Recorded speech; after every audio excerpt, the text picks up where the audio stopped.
Morning students, आज हम आपकी book development of Indian economy भारतीय अर्थव्यवस्था के विकास का चैप्टर है इंफ्रास्ट्रक्चर आधारित संरचना, जिसके अंतर्गत हमें हमारे पिछले वीडियोस में ये जाना था कि आधारित संरचना क्या है, व्हाट इज इंफ्रास्ट्रक्चर, और उसमें भी हमने जो बहुत सारे इंफ्रास्ट्रक्चर फैसिलिटीज होती हैं, जो भी संरचना के जो मेन फैक्टर्स होते हैं, उनमें से एनर्जी ऊर्जा के बारे में पढ़ा था। आज हम देखेंगे हेल्थ, स्वास्थ्य जो इंफ्रास्ट्रक्चर है उसके अंतर्गत हमारे देश में स्वास्थ्य होता क्या है, देश में उसकी स्थिति क्या है, और बहुत सारी चीजें इस वीडियो में हम सीखेंगे। बेसिकली स्वास्थ्य, हम जानते हैं स्वास्थ्य क्या होता है। स्वास्थ्य का मतलब केवल बीमारियों का होना ही नहीं है, ना होना ही नहीं है कि हमें कोई बीमारी नहीं है तो हम स्वस्थ हैं, जरूरी नहीं है, बल्कि ये कार्य क्षमता को प्राप्त करने की योग्यता को भी बताता है। मतलब ये कि सिर्फ बीमारियां ही नहीं है तो हम स्वस्थ हैं, ऐसा नहीं है। हमारे अंदर की जो वर्किंग एफिशिएंसी है, कार्य करने की जो क्षमता है, उसकी जो कैपेबिलिटी है वो है हेल्थ, वो होता है स्वास्थ्य। कि हमें कोई बीमारियां तो है ही नहीं, साथ में हम किसी भी कार्य को वर्क को अच्छी एफिशिएंसी या कैपेबिलिटी के साथ कर पाते हैं, इसे हेल्थ कहा जाता है। और ये किसी भी कंट्री की ग्रोथ का एक बहुत बड़ा मेजरमेंट है, बहुत बड़ा मापक है कि कोई व्यक्ति किसी कंट्री में जितने ज्यादा हेल्थी है वो कंट्री उतनी ही ज्यादा ग्रोथ करेगी, उतनी ही ज्यादा हैप्पी रहेगी। तो सबसे बड़ा मापक हम कह सकते हैं किसी भी कंट्री की समृद्धि का, ग्रोथ का। और इसके अंतर्गत किसी भी राष्ट्र की जो टोटल ग्रोथ है और डेवलपमेंट है वो इस पर डिपेंडेंट करता है कि जितने ज्यादा लोग हेल्थी हैं उस राष्ट्र की उतनी ही ज्यादा डेवलपमेंट होगी, उतनी ही ज्यादा ग्रोथ होती है। 20th सेंचुरी में जो हेल्थ इंफ्रास्ट्रक्चर है उसके लिए कई महत्वपूर्ण कदम उठाए गए थे और इसका वर्ल्ड वाइड एक्सपांशन हो रहा है। वैश्विक जो कह सकते हैं हम, ज्यादातर जो हम देख रहे हैं कि विश्व स्तर पर जो स्वास्थ्य आधारित संरचनाएं हैं उसके विकास के लिए बहुत ज्यादा काम किए जा रहे हैं। लेकिन और यह फिर भी किसी भी कंट्री की जो स्वास्थ्य जो है उसके मापक की एक इकाई के रूप में इसको डिफाइन करना अभी इतना पॉसिबल नहीं हुआ है। हम ये इसमें डेवलपमेंट तो करते जा रहे हैं, लेकिन कोई भी राष्ट्र, कोई भी कंट्री प्रॉपरली ये डिफाइन नहीं कर पा रहा है कि हाँ कि ये चीज स्वास्थ्य के अंतर्गत आती है, या इसका मेजरमेंट प्रॉपरली करना बहुत मुश्किल हो रहा है क्योंकि स्वास्थ्य में बहुत सारे फैक्टर्स आते हैं, तो उसे माप करना बहुत कठिन हो रहा है। फिर भी इस दिशा में हम काफी अपने एफर्ट्स कर रहे हैं, हमारी सरकार एफर्ट्स कर रही है, प्रयास कर रही है। जो कुछ इकोनॉमिस्ट हैं, एजुकेशनिस्ट हैं, विद्वान हैं, वो मानते हैं कि जो स्वास्थ्य का जो निर्धारण होता है वो शिशु मृत्यु दर, चाइल्ड मॉर्टेलिटी, मातृत्व मृत्यु दर, जो मदर मॉर्टेलिटी होती है कि कितना बच्चा जब बर्थ लेता है तो उसकी डेथ हो रही है, मदर्स जब बर्थ देती है किसी बच्चे को तो उस टाइम उनकी डेथ रेट क्या है, या लाइफ एक्सपेक्टेंसी जो जीवन प्रत्याशा है उसको लेकर, या जो उनके न्यूट्रिशन लेवल है, पोषण स्तर को लेकर हम एक तरीके से कुछ स्तर तक स्वास्थ्य का मापन कर सकते हैं, स्वास्थ्य को माप सकते हैं। इसके अलावा कम्युनिकेबल डिसीजेस मतलब संक्रामक बीमारी, जैसे कि हम अभी देख रहे हैं हमारे देश में बहुत बड़ी एक बीमारी चल रही है कोरोना की, जिसे नाम कोरोना दिया गया है। वो एक क्या है, कम्युनिकेबल डिजीज है, मतलब संक्रामक है, एक व्यक्ति से दूसरे व्यक्ति में फैलती है। और दूसरी बीमारियां होती हैं, दूसरी नॉन कम्युनिकेबल जो कि असंक्रामक, वो एक व्यक्ति से दूसरे व्यक्ति में तो फैलती नहीं है, लेकिन लोगों को स्वास्थ्य पर बहुत ज्यादा प्रभाव डालती है। इन फैक्टर्स के द्वारा ये जो सूचक है, child mortality, mother mortality, life expectancy, communicable non communicable diseases, ये स्वास्थ्य के हेल्थ के इंडिकेटर्स हो सकते हैं, सूचक हो सकते हैं। व्यापक तौर पे से मापना कठिन है, लेकिन कुछ इंडिकेटर्स को लेकर हम माप सकते हैं। इसके अलावा हेल्थ इंफ्रास्ट्रक्चर के विकास में किसी भी कंट्री के गुड्स एंड सर्विसेज, किसी भी एंड सर्विसेज के लिए स्वस्थ एक किसी भी गुड्स एंड सर्विसेज का प्रोडक्शन करने के लिए, उत्पादन करने के लिए स्वस्थ जनशक्ति या हेल्दी जो पॉपुलेशन होता है उसे डेवलप करना बहुत ज्यादा जरूरी हो जाता है। और ये लोगों का राइट्स भी है। स्वास्थ्य सुविधाएं प्राप्त करना लोगों का अधिकार भी है और एक गवर्नमेंट, किसी भी कंट्री की गवर्नमेंट की रिस्पॉन्सिबिलिटी होती है कि वो लोगों को ये फैसिलिटीज प्रोवाइड कराए, हेल्थ फैसिलिटीज प्रोवाइड कराए, ताकि अगर व्यक्ति स्वस्थ रहेगा तो उन्हीं की देश की आर्थिक विकास में महत्वपूर्ण भूमिका निभा सकेगा। इसके अलावा हेल्थ इंफ्रास्ट्रक्चर में हम किन किन चीजों को ले सकते हैं? आधारित जो स्वास्थ्य आधारित संरचना है उसमें हम किन किन चीजों को ले सकते हैं? तो उनमें हॉस्पिटल्स हो गए, अस्पताल हो गए, नर्सेज हो गए, डॉक्टर्स हो गए, अर्ध चिकित्सा कर्मी जो हम कंपाउंडर है या इस फील्ड से कोई लैब टेक्नीशियंस हैं जो कि मेडिकल फील्ड से रिलेटेड होते हैं, ये अर्ध चिकित्सा कर्मी में आते हैं। बेड्स हो गए कि हॉस्पिटल में कितने बेड्स अवेलेबल है, हॉस्पिटल इक्विपमेंट्स हो गए, डेवलप्ड मेडिकल इंडस्ट्री की जो दवाइयों की जो मेडिकल जो इंडस्ट्रीज है वो, ये सभी चीजें स्वास्थ्य आधारित संरचना में काउंट होती है कि ये फैसिलिटीज अच्छी है तो देश में स्वास्थ्य आधारित संरचना अच्छी है, अदरवाइज इस क्षेत्र में बहुत ज्यादा इम्प्रूवमेंट करने की जरूरत है।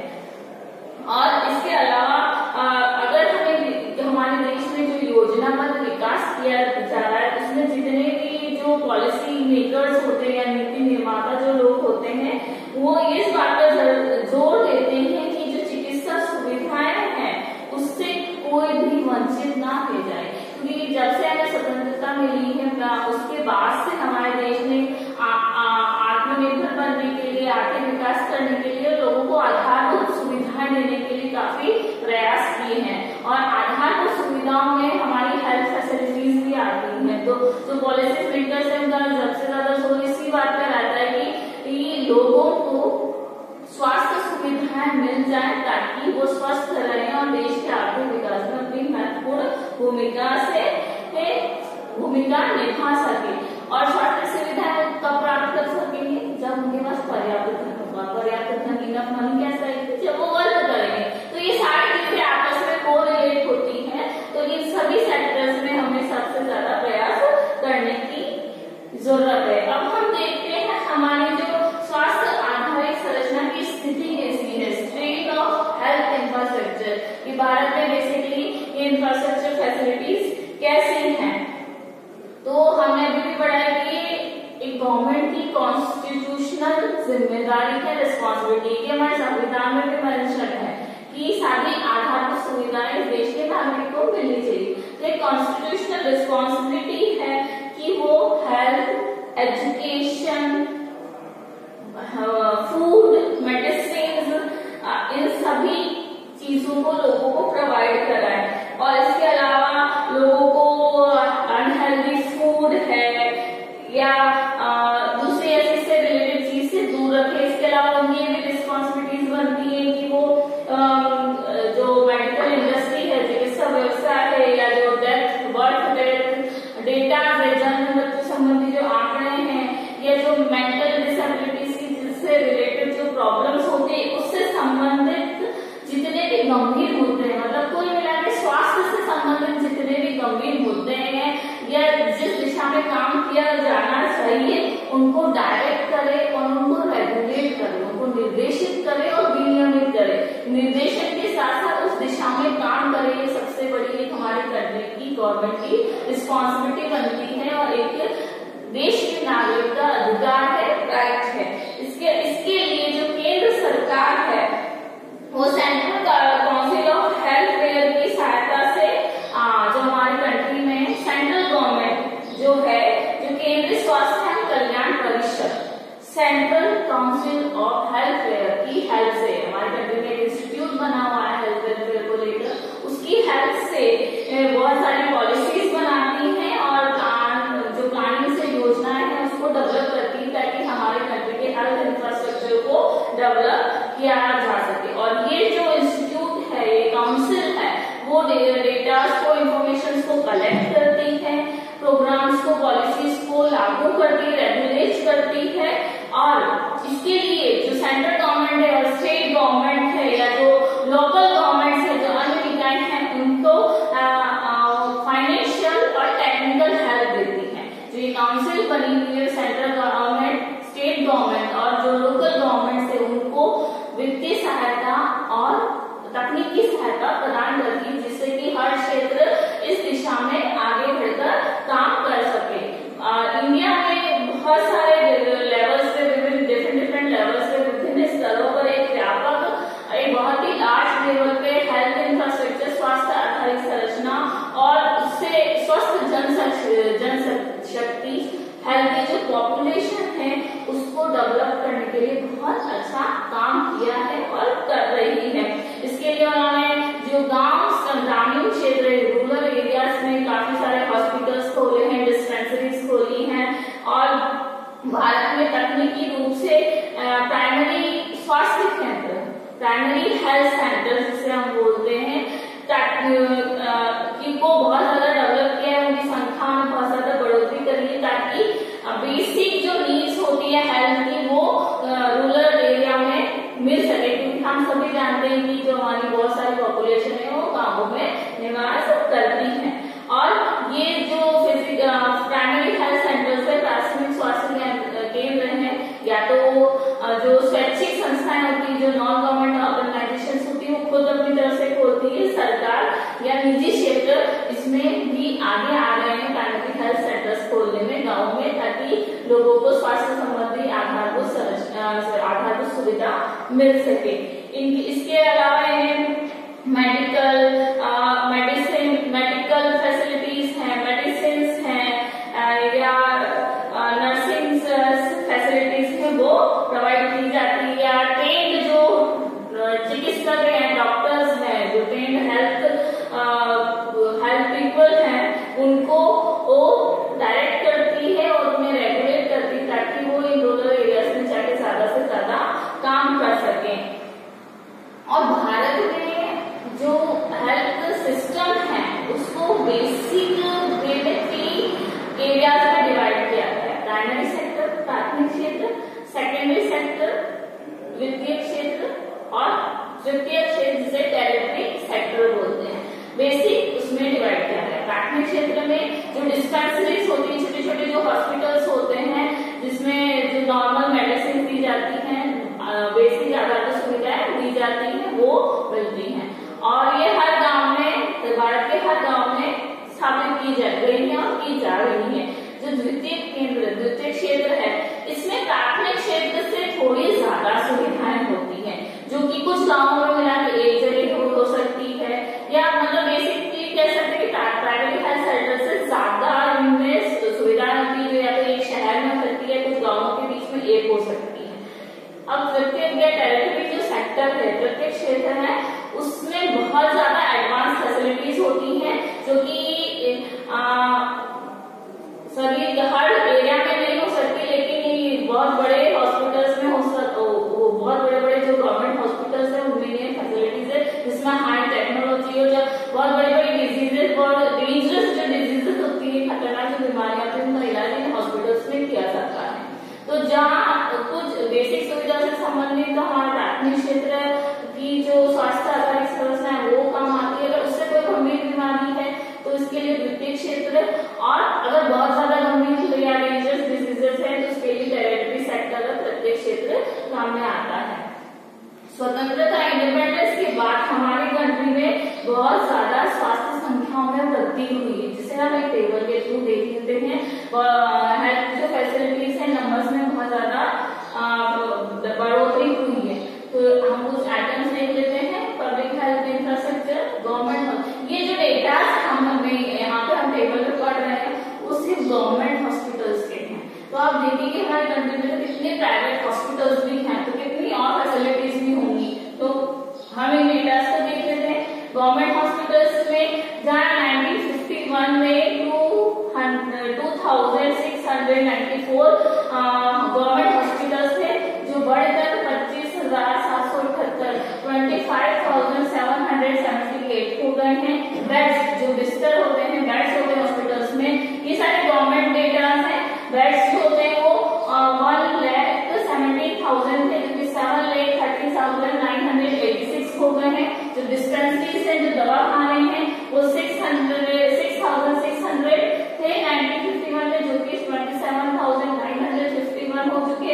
प्राइमरी हेल्थ सेंटर, प्राथमिक स्वास्थ्य केंद्र जो थे 725 थे, जो कि 25,743 हो चुके हैं। सब सेंटर जो उप केंद्र होते हैं वो 1951 में थे ही नहीं, जो कि अब 1,58,400 हो चुके हैं। और क्यूमुलेटिव हेल्थ सेंटर जो सामुदायिक स्वास्थ्य केंद्र हैं वो भी 1951 में नहीं थे, लेकिन अभी उनकी संख्या कितनी है 5,624। तो स्वतंत्रता प्राप्ति के बाद, इंडिपेंडेंस के बाद लगातार हेल्थ जो इंफ्रास्ट्रक्चर है उसमें बढ़ोतरी हो रही थी। इसके अलावा 1951 से 2018 के बीच में जो स्टाफ होता है, नर्सिंग कर्मी जो होते हैं, जो कि 1951 में केवल 18,000 थे, जो कि अब बढ़कर 2018 में 30 लाख हो चुके। 1951 में उनकी संख्या कितनी थी 18,000, 18,000, और 2018 तक आते आते वो कितनी है 30 लाख, 30 लाख हो चुके। तो कितने डॉक्टर, कितने नर्सिंग कर्मी जो हॉस्पिटल से जुड़े हुए हैं उनमें बढ़ोतरी हुई है। इसके अलावा जो एलोपैथिक डॉक्टर्स होते हैं, जो एलोपैथी मेडिसिन से रिलेटेड होते हैं, उसमें 1951 से 2018 के बीच में, जहां 1951 में 6200 मतलब 6,200 डॉक्टर्स थे एलोपैथी के, और अब वो कितने हो गए 11.5 लाख, 11.5 लाख हो गए।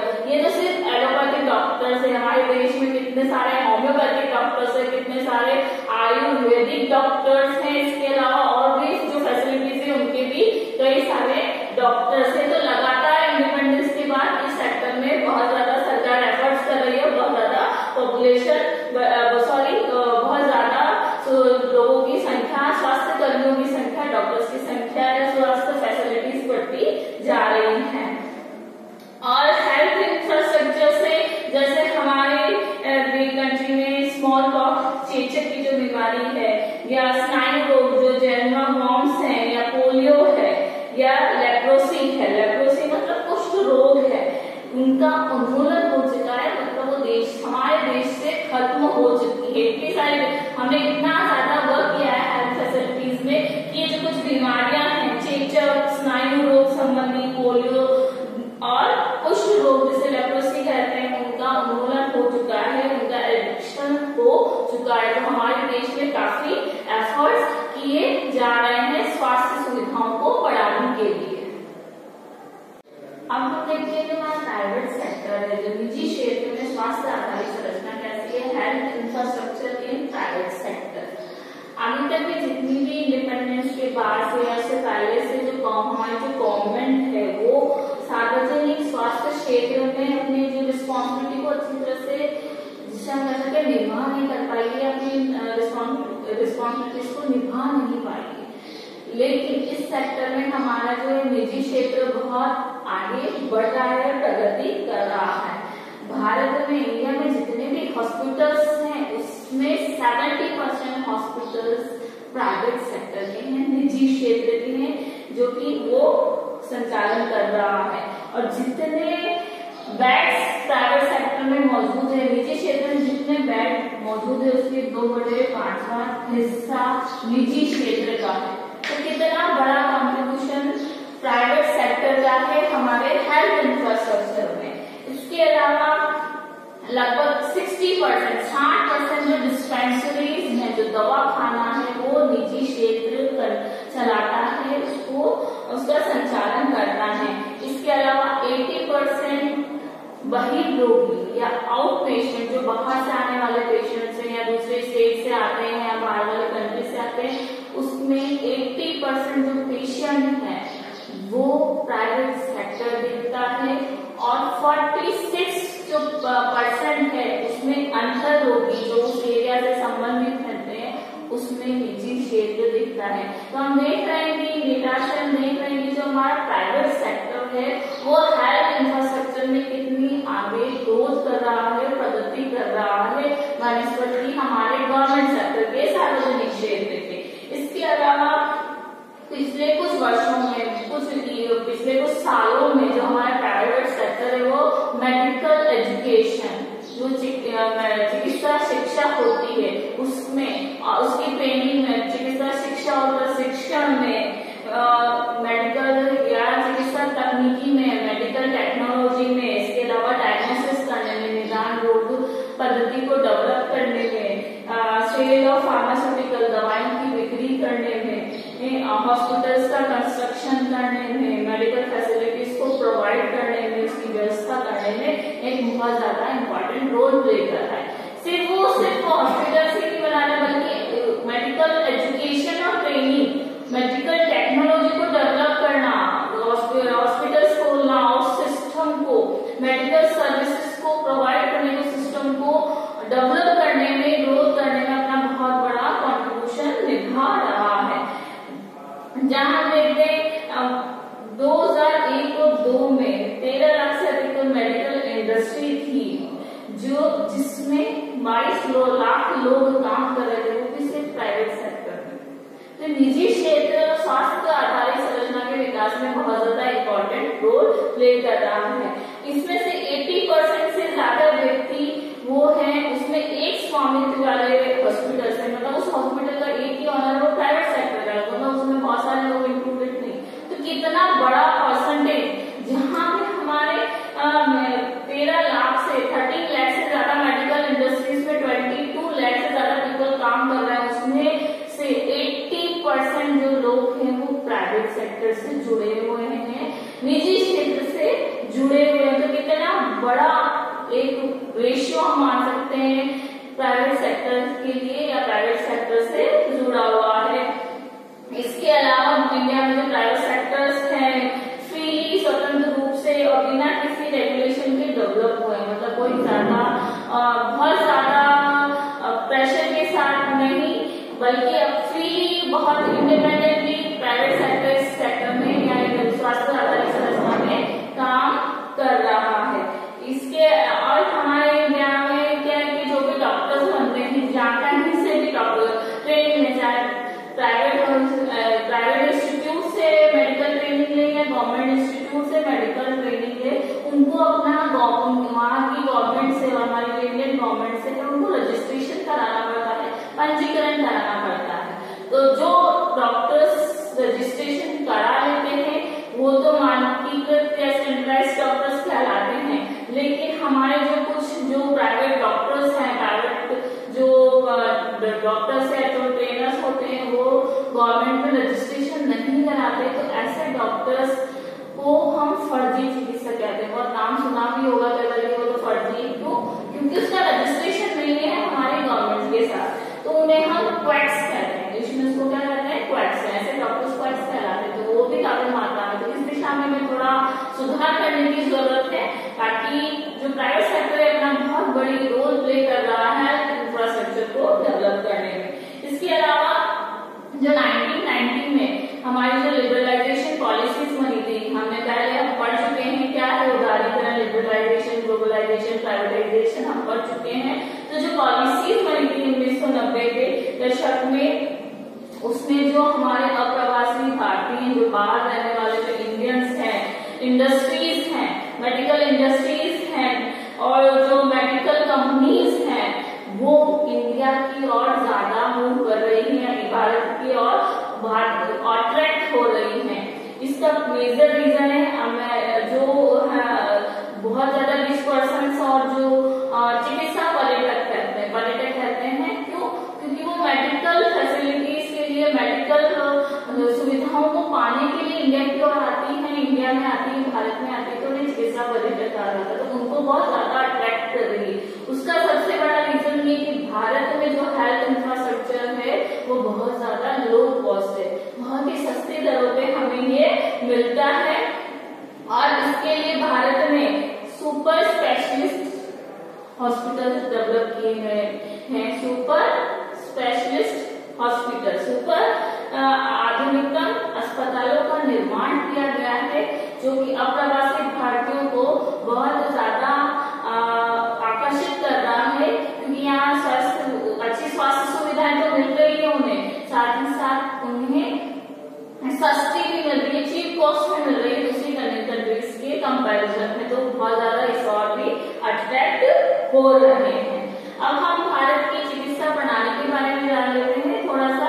ये तो हमने देख लिया कि कैसे प्राइवेट सेक्टर हमारा काम कर रहा है, लेकिन अब हम देख लेते हैं कि हमारी जो एजुकेशन सिस्टम है वो उसमें इंडियन का जो सिस्टम, इंडियन मेडिकल सिस्टम वो कैसे वर्क कर रहा है। तो हम देख लेते हैं भारत की जो चिकित्सा, देखते हैं भारत की चिकित्सा प्रणाली, इंडियन सिस्टम ऑफ मेडिसिन कैसा है। तो उसमें हम देखते हैं कि हमारे जो इंडियन मेडिकल सिस्टम, भारत की चिकित्सा प्रणाली में 6 व्यवस्थाएं मानी गई है, 6 सिस्टम माने गए हैं, जिनमें है फर्स्ट है आयुर्वेदा,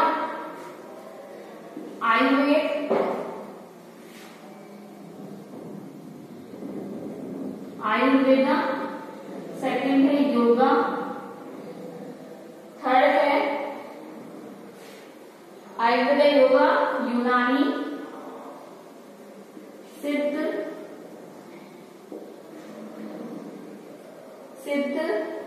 नेचुरोपैथी,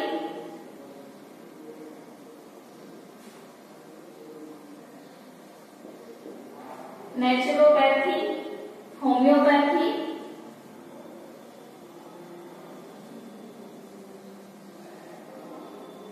तो ये 6 सिस्टम है भारत में जो चिकित्सा प्रणाली अपनाई जाती है। उसके ये 6 सिस्टम है, 6 प्रणाली, आयुर्वेद, योग, यूनानी, सिद्ध, नेचुरोपैथी जिसे प्राकृतिक चिकित्सा कहते हैं, और होम्योपैथी।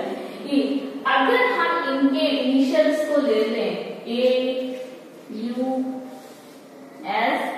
और ये दोनों कंबाइंड रूप में ले जाते हैं H, तो ये बनता है आयुष, जो कि हमारा इंडिया का सबसे बड़ा मिनिस्ट्री है। जैसे हम आजकल बहुत ज्यादा सुन रहे हैं आयुष मंत्रालय की रिपोर्ट आई है, आयुष मंत्रालय, वो ये है आयुष मंत्रालय, जो कि इंडिया के मेडिकल सिस्टम को रूल करता है, उसके ऊपर कंट्रोल करता है, उसके ओर ध्यान देता है।